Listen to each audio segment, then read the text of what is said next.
Praise the lord. God bless Kothagudem. నేను October 4వ తారీఖు కొత్తగూడెం రాబోతున్నాను. అలాగే అక్టోబర్ 4వ తారీఖు సాయంత్రం భద్రాచలం కూడా రాబోతున్నాను. కొత్తగూడెంలో ఉదయం 10 గంటలకు జరగబోతున్నటువంటి సభలో నేను ఉండబోతున్నాను. భద్రాచలంలో సాయంత్రం జరగబోతున్నటువంటి సభలో నేను ఉండబోతున్నాను. తప్పకుండా హాజరయ్యే ప్రయత్నం చేయండి. కొత్తగూడెంలో దేవుని గొర్రెపిల్ల ప్రార్థన మందిరం వారు నిర్వహించు 17వ వార్షికోత్సవ సభకి నేను వస్తున్నాను.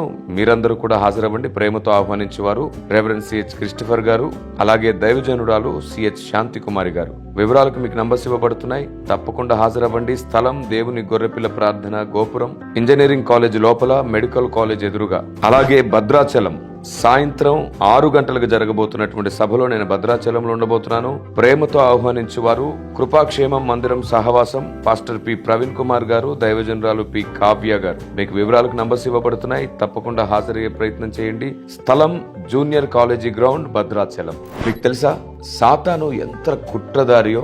దేవుని ప్రజలు దేవుని ఆలోచన విధానాన్ని తెలుసుకోకుండా మొదటి నుంచి ఇప్పటి వరకు వాడు చేస్తున్న కుట్ర ఏమిటో తెలుసా?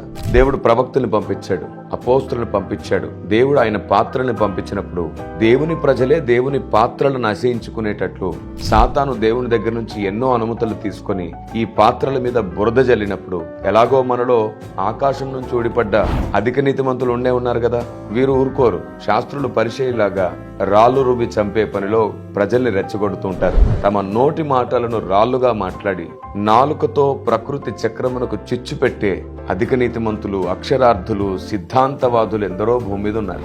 సాతాను వారందరి మైండ్ సెట్ ని వాడుకొని ఎలాగో వీరు అవమానించి, దూషించి, ద్వేషించడానికి వెనుకాడరు కాబట్టి వారిని యూజ్ చేసి వాడు భక్తుల యొక్క అనగా పాత్రల మీద, దేవుడు వాడుకునే పాత్రల మీద చల్లిన బురదను బట్టి దేవుని ప్రజలు ఆ పాత్రలో ఉన్న జీవాన్ని, దేవుని జ్ఞానాన్ని, నిత్య జీవపు మాటలను గుర్తించకుండా చేస్తున్నాడు. ఎంత భయంకరమో కదా! ఆ పాత్ర కంటిన బురదను కడుక్కుంటే సరిపోతుంది, లోనున్న జీవాన్ని మనం పొందుకోవచ్చు. కానీ పాత్రకున్న బురదను కడిగే స్వభావం అది ప్రేమతోనే సాధ్యం.